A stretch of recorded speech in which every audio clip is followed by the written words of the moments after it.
예, 최악에서 벗어나는 번뜩이는 결정이라는 제목으로 하나님 말씀 증거하도록 하겠습니다. 여로보암에 반란이 일어났습니다. 그래서 북쪽의 열지파가 떨어져 나가게 되었습니다. 위기 상황이고 또 반역 상황이고 살벌한 상황이고 최악의 상황입니다.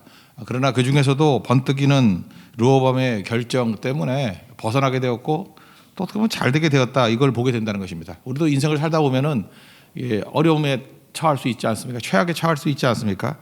그래서 정신 차리고 그때부터라도 하나씩 하나씩 바른 결정을 내리면 이렇게 벗어날 수 있다는 것입니다. 르호보암이 처음부터 결정을 잘 내린 게 아니고 처음에는 감정적인 반응을 보입니다. 언제나 이게 감정적이다, 이 말 좋은 말 아니에요. 감정적인 사람은 크게 낭패에 처할 수 있다라는 것입니다. 먼저 여로보암이 반란했다 그러니까 그 반응이 뭐였어요? 자기 힘이 어느 정도인지도 모르고 군대를 모아서 전쟁하겠다 그랬습니다. 모았더니 18만 명, 많아 보이지만 북쪽에 비해서는 상대가 안 될 정도로 적은 숫자였습니다. 그럼에도 불구하고 싸우겠다 그런 이유가 뭐예요? 이게 감정적으로 분노했기 때문에 그런 거죠. 내가 왕인데 자기 성질 때문에 흥분으로. 그래서 이런 걸 객기라 그러죠. 객기 부리는 거예요. 이기지도 못할 싸움 그냥 하는 거죠. 한 번도 하나님 앞에 기도했다는 얘기도 없습니다. 전쟁으로 풀라 그러다 보니까 만약에 전쟁했으면 여기서 끝났을 거예요. 그런데 이때 하나님께서 그에게 기회를 또 주시기도 하는 거죠. 그는 또 잘못된 생각을 한 게 뭐냐면 내게 돌아오는 게 회복이다 이렇게 생각을 했어요. 자기가 뭐라고? 하나님께 돌아오는 게 회복이죠. 링컨 얘기하고 똑같은 거예요. 링컨 부하들이 그랬대잖아요. 우리도 다 예수님 믿는 사람들인데 북쪽도 기도하고 남쪽도 기도하는데 하나님 누구 편이냐고. 그때 거기서 중심에 이동 아시죠? 하나님이 누구 편인가 신경 쓰지 말고 우리가 하나님 편에 서는 일을 확인해야 된다고. 똑같은 거죠. 르호보암이 뭐 대단하다고 르호보암에 서는 거 아니잖아요. 우리가 하나님 편에 서는가 이걸 물어봐야 되는데 이런 실수도 행했다는 것입니다.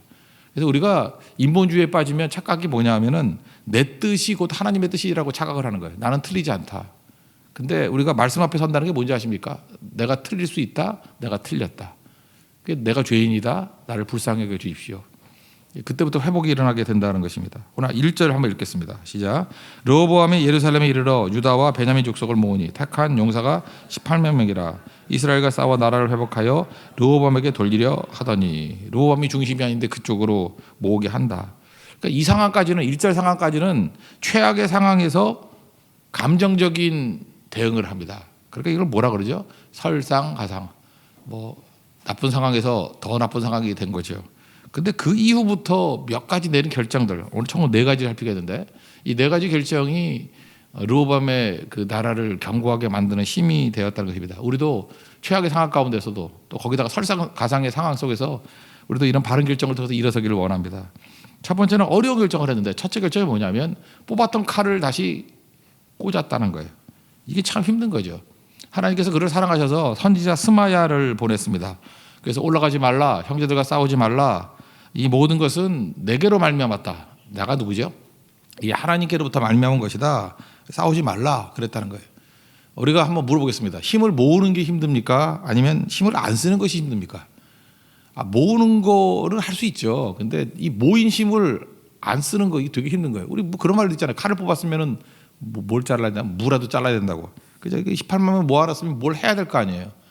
근데 그 힘들게 모았을 거 아니에요. 18만 명 모아라. 그리고 18만 명이 뭐 얼마나 많은 숫자입니까? 그다음에 뭘 해야 될 거 아니에요. 근데 집에 가 그럼 그 얼마나 민망하겠어요, 그죠? 이 권위도 안 서고. 그런데 하나님의 선지자가 와가지고 스마야가 와가지고 그러지 마라. 그럴 때 이걸 이상하게 순종을 했어요. 이게 참 전 이게 기적이라고 생각해요. 이게 르호보암이 이럴 그릇이 아니거든요. 근데 이 말씀에 순종했다. 그렇다 보면 역시 피는 못 속인다. 뭐 이렇게 생각할 수 있죠. 그 할아버지 다윗 때 성전 짓지 말라.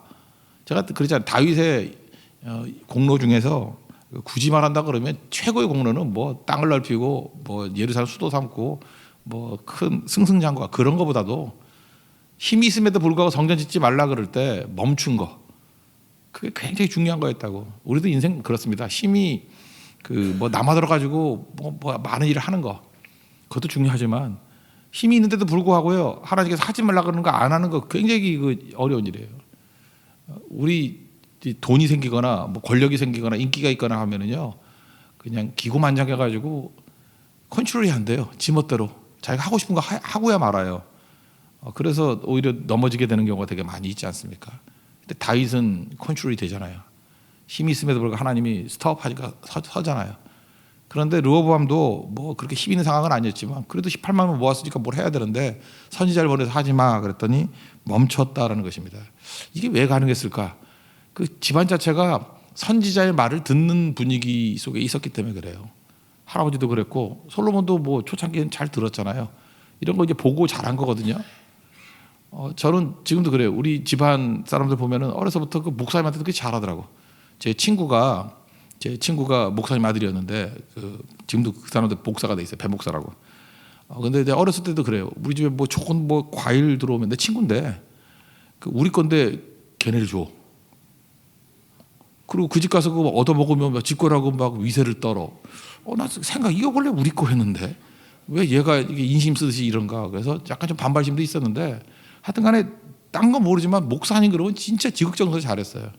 근데 제가 그거 저도 배운 것 중에 하나인데 위기 순간에 말씀 들어야 된다. 말씀 잘하는 사람이 말씀 들어야 된다. 그리고 함부로 하면 안 된다라고 하는 것이 큰 유산이 되더라고요.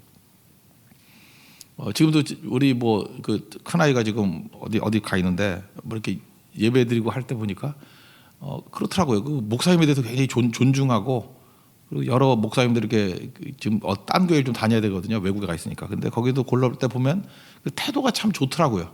이렇게 존중하는 태도가 있고 함부로 안 하는 태도. 저는 그게 참 기쁘더라고요. 그러면 위기 순간에 절대로 넘어지지 않는다는 것입니다. 그래서 스마야의 말을 들었다라는 거예요. 2절부터 4절까지 한번 읽겠습니다. 시작. 여호와의 말씀이 하나님의 사람 스마야에게 임하여 이르시되 솔로몬의 아들 유다 왕 르호보암과 유다와 베냐민에 속한 모든 이스라엘 무리에게 말하여 이르기를 여호와께서 이같이 말씀하시기를 너희는 올라가지 말라 너희 형제와 싸우지 말고 각기 집으로 돌아가라 이 일이 내게로 말미암아 난 것이라 하셨다 하라 하신지라 그들이 여호와의 말씀을 듣고 돌아가고 여로보암을 치러 가던 길에서 되돌아왔더라. 이게 뽑았던 칼을 꽂는 것, 이게 굉장히 중요하다는 것입니다. 주님 말씀하시면 내가 나아가리라, 주님 뜻이 아니면 내가 멈춰서리라. 이게 굉장히 중요한 고백이라는 거예요. 두 번째는 그러면 돌아왔죠. 두 번째 잘한 건 뭐냐면 떨어져 나간 열 지파에 대해서 미련 갖지 아니하고 남아 있는 거에 대해서 집중했다는 거예요. 우리도 마찬가지죠. 받은 복을 세워봐라. 그리고 이미 있는 거에 대해서 집중해라. 우리가 뭐 이렇게 상실감이라는 게 있어요. 그래서 맨날 후회하면서 뭐 옛날 거, 옛날 거 그러는데 그거 어리석은 거죠. 지금 남아 있는 것에 대해 집중하는 모습이 있었다는 것입니다. 그래서 예루살렘을 중심으로 해서 방어할 수 있는 주변의 도시들을 든든하게 방어성을 지었고, 그 다음에 이제 하는 걸 보면요, 서쪽에 블레셋이라는 강한 나라가 있잖아요. 블레셋에 대한 방어선, 그죠? 그리고 남쪽 애굽이 또 나중에 공격해 오거든요. 애굽에 대한 방어선, 뭐 이런 성들을 쭉 지었다는 것이 나옵니다. 5절부터 10절까지 한번 읽겠습니다. 시작. 르호보암이 예루살렘에 살면서 유다 땅에 방비하는 성읍들을 건축하였으니 곧 베들레헴과 에담과 드거와 벳술과 소고와 아둘람과 가드와 마레사와 십과 아도라임과 라기스와 아세가와 소라와 아엘론과 헤브론이니 다 유다와 베냐민 땅에 있어 견고한 성읍들이라. 이건 뭐 구체적으로 살피지 않겠습니다. 어쨌든 이게 공격할 수 있는 동서남북을 잘 방어했다, 이렇게 얘기했다는 것입니다. 미련 갖는 것만큼 어리석은 게 어디 있어요? 잃어버린 거에 대해서 연연한 게 어디 있어요? 꼭 보면 이렇게 어리석은 사람들 보면요, 뭐 이미 다 지난 거, 그죠? 이게 옛날에 그 잘했으면 좋았을 걸 이러면서 전혀 그 현실감이 없어요. 도움도 되지 않는 것 같고 고민하고 염려하면서 알아누는 사람들이 있다는 것입니다. 이게 어리석은 거죠. 지킬 만한 거 먼저 지켜야 되죠. 여러분, 성령 충만이 뭡니까? 성령 충만해지면 열매를 거두게 되는데 마지막 열매가 뭐죠? 성령의 9가지 열매가 뭐예요? 사랑과 희락과 화평과 오래 참은 자비 양선, 충성 온유, 마지막에 뭐예요? 셀프 컨트롤, 절제라고. 절제할 줄 알아요. 절제가 뭐예요? 뭘 안 하고 하는 게 아니라 셀프 컨트롤이잖아요. 셀프 컨트롤. 그러니까 미련 갖지 말아야 될 건 버리고 집중해야 될 걸 붙드는 게 셀프 컨트롤이에요. 집중할 줄 아는 거죠. 어떻게 르호보암은 이때 좀 지혜로웠던 것 같아요. 그래서 내치에 집중하잖아요. 뭐 이렇게 바깥에 있는 거, 잃어버린 거 생각하지 않고 내부를 강화시키는 힘. 18만 명을 돌려보는 것도 대단한 거고, 그 다음에 또 내치에 힘 썼어요. 사실은 그 아버지 때는 12지파인데 지금 2지파니까 6분의 1로 줄어든 거 아닙니까? 그죠? 그럼에도 불구하고 그의 내치에 힘 쓰니까 강건해지게 되더라는 것입니다. 우리 잠언 4장 23절 말씀 나오잖아요. 내 마음을 지키라. 지킬 만한 것 중에 내 마음을 지키라. 생명의 근원이 이에서 남이니라. 무릇 지킬 만한 것 중에 내 마음을 지키라. 우리가 왜 무너지냐면 환경적인 무너짐이 한 20%쯤 되면요, 나중에 마음이 무너져요. 그리고 증권 투자하고 뭐 이런 거 할 때 옛날에 그런 게 없었죠. 그래가지고 뭐 싱가포르에 있던 어떤 한 영국 꼬마애 때문에 은행 하나가 날아가기도 하고 옛날에 그랬었는데 지금은 이게 한 30%쯤 손해가 되면은 거래 중지시켜 버려요. 그죠? 이렇게 컴퓨터 다 꺼져 버리고 못하게. 왜 그런지 아십니까? 인간이라는 게 실제로 손해는 한 30%쯤 받는데 흥분을 해가지고 그냥 몰빵해 버리는 거예요. 그래서 다 날려버리는 거죠.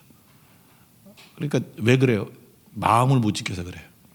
여러분들께 매일같이 나와서 새벽기도 할 수 있고 위기 순간마다 하나님 말씀을 들을 수 있다는 것은 다 무너져도요 마음이 무너지지 않아요. 그러면 이길 수 있다는 것입니다. 지금 여기서 내치에 힘썼다라는 거 이게 미련 버리고 남아있는 것에 집중할 수 있었다는 건 뭐예요? 르호보암이 흥분됨에서 벗어나 이제 침착함을 갖게 됐다는 거죠. 집중할 수 있게 됐다는 거죠. 이게 얼마나 귀중한 건데요. 여러분들 말씀을 통해서 남아있는 것에 집중할 수 있는 우리 하나님의 거룩한 영도 되기를 바랍니다.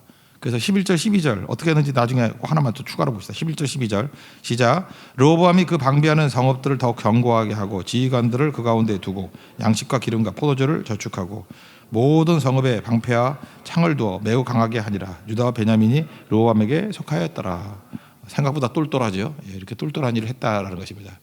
그리고 세 번째는 르호보암이 굳이 한 것도 아닌데 여러분 그런 거 중요한 거예요. 예배자들이 모여들기 시작했다는 거예요. 그래서 이게 결정적으로 유다가 강성해지게 된 것 중에 하나가 예배의 부흥이에요. 근데 이게 자기가 잘한 게 아니고 여로보암이 못했기 때문에 이런 일이 벌어졌던 것입니다. 우리 인생이 그래요. 꼭 내가 잘해야만 되는 거 아니에요.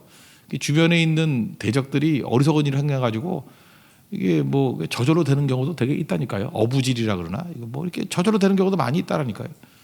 그래서 하나님께서 도와주시면 저걸 어리석게 만들 때도 있다라는 것입니다. 특별히 그 북쪽의 여로보암이 제가 했잖아요. 발탁된 인재라 그랬죠. 발탁된 인재. 똑똑한 사람이었다고. 그래서 솔로몬이라는 큰 왕도 이게 위협을 느껴가지고 망명 갔던 사람, 애굽으로 망명 갔던 사람이에요. 근데 돌아오고 난 다음에 그 열왕기상 12장에 나오는데 13가지 잘못된 결정을 내려요. 그래서 이걸 뭐라 그러면 여로보암의 길 그래요. 그래서 이게 성경책 읽어보면은 어떤 왕이 악하였더라. 근데 악한데 어떻게 악하냐? 여로보암의 길을 걸었다 이렇게 나와요. 그러니까 여로보암이 악의 상징이에요. 여로보암 같은 짓거리 했다 그런 얘기예요. 이게 뭐 성경 도처에 나와요. 그럼 여로보암이 똑똑한 사람인데 도대체 무슨 짓을 했느냐? 세 가지를 했는데 첫째, 그 북쪽 열 지파가 예배드릴 땐 남쪽 예루살렘으로 내려와야 되잖아요. 성전이 있으니까. 그게 이제 싫은 거예요. 왜냐하면 민심이 떠나갈까 봐. 그래서 북쪽에 베델과 단에 금송아지 우상을 만들어 놓고 이게 여호와 하나님이다라고 했어요. 이게 제일 큰 거예요. 우상 숭배. 그리고 두 번째가 7월 15일이 초막절인데 그때가 농번기예요. 되게 힘들고 뭐 우리도 그럴 수 있잖아요. 편의를 제공한다 그래서 명절을 옮겼어요. 한 달 뒤로 8월 15일로. 그러니까 백성들은 환호하죠. 인기 전략. 이게 이제 열왕기상 12장이 쭉 나오거든요. 25절 이하부터. 그리고 또 세 번째 전략 내용은 뭐냐면은 레위인 아닌 아무나 제사장 시키는 거. 그러니까 얼마나 좋아요, 그죠? 제사장 그 그룹들이 뭐 지지를 얻거나 안 얻거나 관계없이 니네가 지지 안 해? 그러면 뭐 내가 만들면 되지 하는 거. 그러니까 뭐 독재고 지멋대로고 막 하는 거죠. 그죠? 자기 지지해 줄 수 있는 세력들을 만드는 거. 근데 이게 하나님 앞에서 크나큰 죄악이었고 이게 여로보암의 길. 그래 여로보암은 인본주의의 상징이에요. 인본주의 나가는 사람이 할 수 있는 정책은 되게 이런 정책이에요. 이거 뭐 보면 뻔합니다. 그죠? 이게 거의 복사판 같이 나온다라는 거예요. 이거 왜 이런 일을 했을까요? 뿌리엔 두려움이 있기 때문에 내 안에 있는 두려움.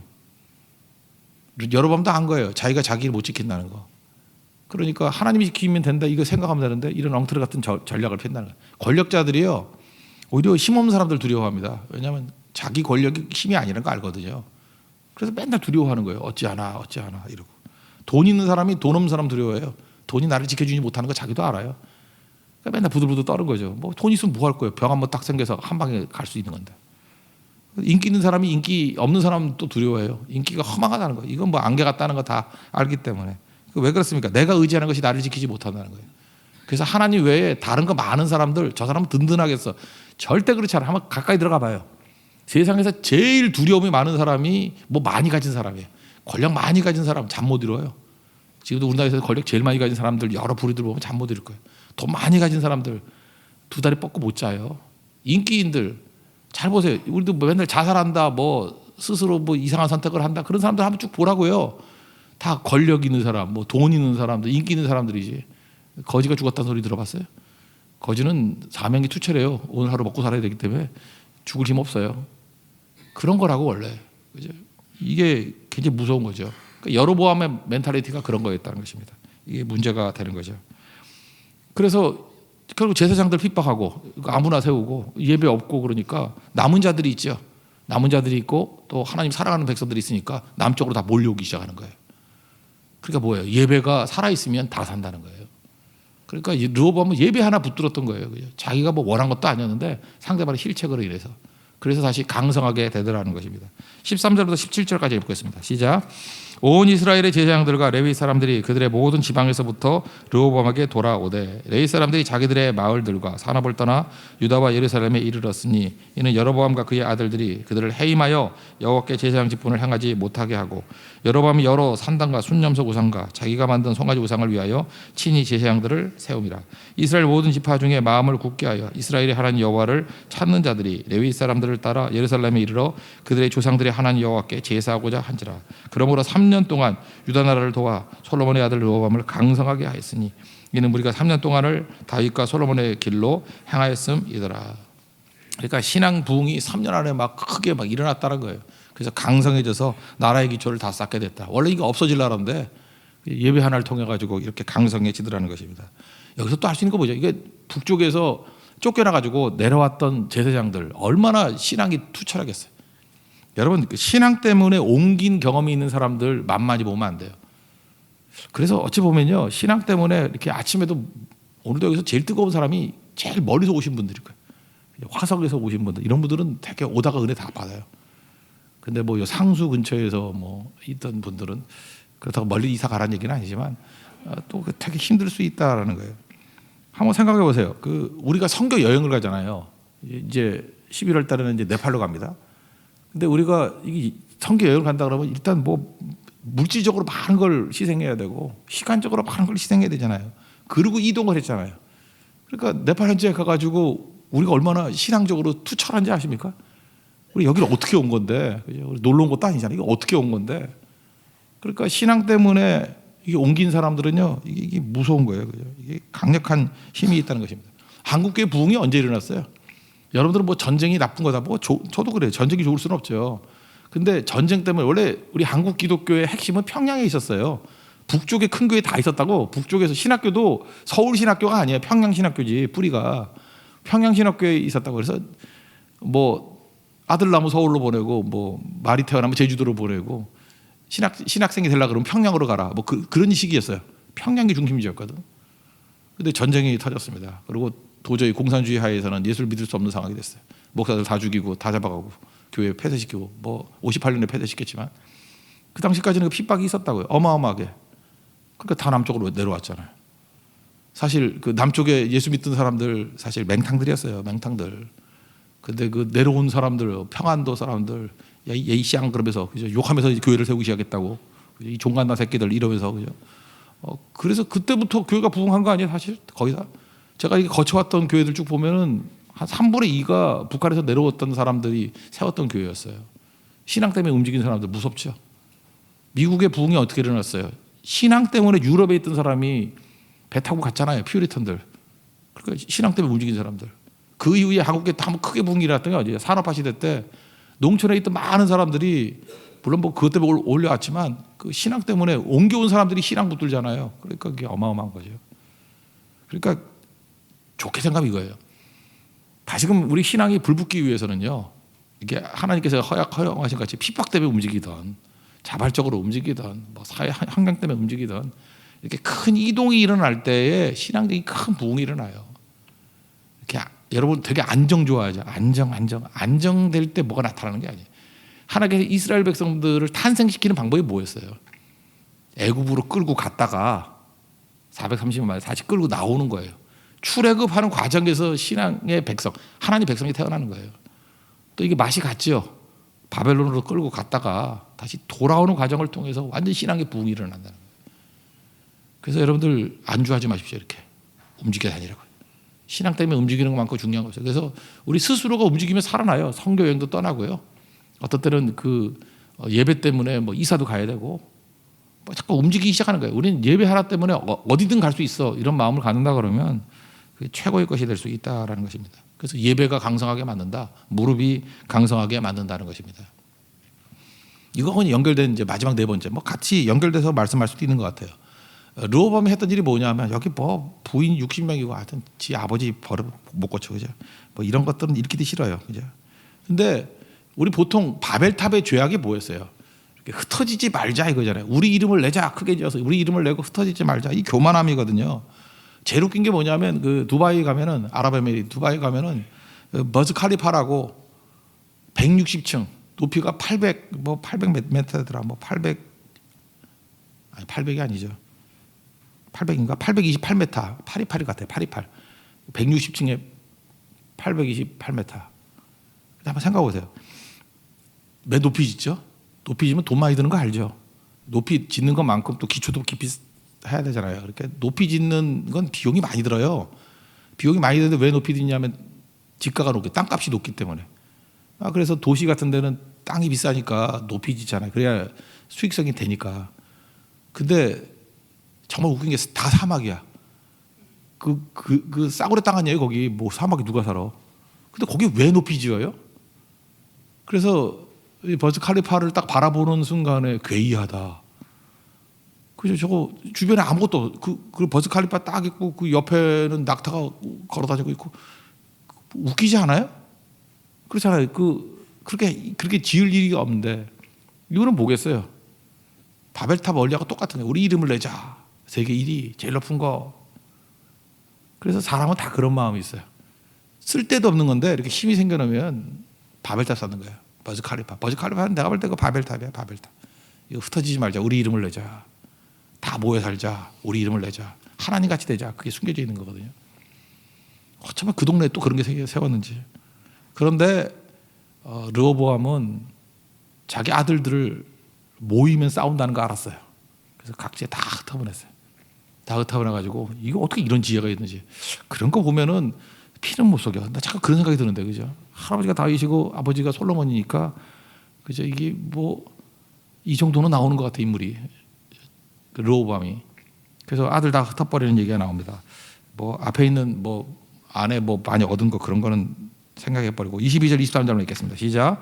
르호보암은 마아가의 아들 아비야를 후계자로 세웠으니 이는 그의 형제들 가운데 지도자로 삼아 왕으로 세우고자 함이었더라. 르호보암이 지혜롭게 행하여 그의 모든 아들을 유다와 베냐민의 온 땅 모든 경관 성읍에 흩어 살게 하고 양식을 후히 주고 아내를 많이 구하여 주었더라. 그러니까 싸움 방지하는 방법이 뭐냐 하면은 뭐 이성계 같이 그 뭐 방석이 그죠 뭐 마지막에서 두 번째 아들 이런 애 왕 세우고 이래서 분쟁 일으키지 않냐고 아마도 이렇게 정통적인 장남인 것 같아요. 그죠? 이렇게 후계자 세우고 그렇게 안정되고 나머지 같이 옆에 있으면 괜히 싸움이라 버리고 내분이나 일어나니까 다 흩어져서 거기서 각자 역할을 해. 그랬더니 평안했다라는 거예요. 교회도 마찬가지예요. 교회가 언제 일 안 하고 교인들 모여 있으면 맨날 싸워요. 뭐 주방이 네 거다 내 거다 이러고 뭐 그죠? 나중에 어떤 경우는 주차 관리하는 것 갖고도 싸워. 이게 내 거다 네 거다. 그러니까 얼마나 일이 없으면 그래요. 일이 없으니까 맨날 이게 내 거다 네 거다. 주방 갖고 싸우면요. 성교 한 10개 만들어 가지고 10개 쪼개면 나중에 아파 죽어요. 싸울 힘이 없어. 지금 말레이시아 가서 주방 했던 분들 지금 나오지도 않아 새벽기도. 손이 안 올라가서 하도 힘들어 가지고. 그 주방이 이번에 너무너무 잘했어요. 그거 아니었으면 아무것도 안 돼요. 잘 보세요. 그 다른 데서는 싸워야 될 주제가 우리는 충성하는 내용이 되잖아요. 주께 충성을 다하고 그걸로 얼마나 많은 영혼들이 사랑. 여러분들 반만 해줘가지고 믿는 사람 나온다 그러면 그럴 일이 몇 가지가 되겠어. 그죠? 우리 다 그 힘을 그렇게 써야 된다는 거예요. 교회는 모여서 예배드리고 그 다음엔 흩어지는 구조가 돼야 돼요. 자꾸 교회 그 건물만 뭐 멋지게 지어가지고 모이자. 그러면 과실은 되잖아요. 뭐 3,000명의 성가대 뭐 이러고 다 모여가지고 예배드리고 웅장하고 거기에 또 사람이 모이는 군중이 주는 힘이 있거든요. 근데 거기 하나님 임재가 있는지 없는지 그건 또 모르는 거죠. 그러니까 우리가 붙들어야 될 게 뭐냐면 모여서는 예배드리고 항상 우리 흩어질 준비해야 돼요. 세상이 빛이잖아요. 세상의 소금이잖아요. 그러니까 성도의 구조는 성교 구조예요. 우리 여기 모여 있을 게 예루살렘 교회가 그게 안 돼 있었잖아요. 이게 안디옥 교회 같이 돼야죠. 항상 흩어질 자세가 돼 있는 거. 그때 하나님께서 귀하게 사용해 주신다는 것입니다. 잘 보니까 르호보암 우리가 함부로 무시했죠. 그래서 우리가 함부로 무시하면 안 돼요. 네 가지 이 최악의 상황 가운데서도 괜찮게 했던 일들이 있잖아요. 칼을 뽑았다가 다시 집어넣었다.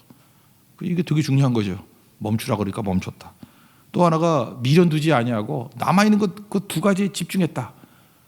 이것도 쉬운 게 아니에요. 마음이 무너지지 않았다. 이거 인물이라고, 인물. 그 다음에 뭐 자기가 잘한 건 아니지만 예배 중심지가 됐잖아요. 상대가 제사장 예배자들 다 핍박하니까 여기 다 모여들었어요.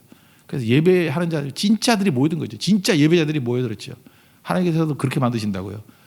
예를 들어서 교회도 그럴 때가 있어요. 하도 이제 거지 같은 교회들이 많아가지고 예배를 안 드리고 딴짓만 하면은 목이 말라 못 살겠다 하면서 어디 예배가 없냐 그러면서 모여들기를, 어디 철야기도 하는데 없냐 그럼 모여들고, 어디 기도하는데 없냐 모여들고, 어디 성교하는데 없냐 이렇게 모여들고, 그렇게 된다니까요. 왜냐하면 다 메말라 버리면요 생명 있는 곳에 모여, 이게 어부질이죠. 어부질. 뭐 자기가 잘한 게 아니에요. 그게 모이는 거예요. 그리고 또 하나 중요한 게 뭐예요? 모이는데 그 힘을 또 뭐로 써요? 흩어진 데 써야 된다고. 우리 선교적인 존재들 아닙니까? 땅 끝까지 증인되라. 그때 하나님께서 가장 귀하게 사용해 주신다는 것입니다. 오늘도 우리 르호보암의 내용들을 체크하면서 우리 자신도 최악 가운데서도 이런 지혜를 갖고 일어설 수 있는 길을 찾는 하나님의 거룩한 용사 되기를 축원합니다. 자리에서 일어나겠습니다. 원하고 바라고 기도합니다. 찬양합니다. 원하고 바라고 기도합니다.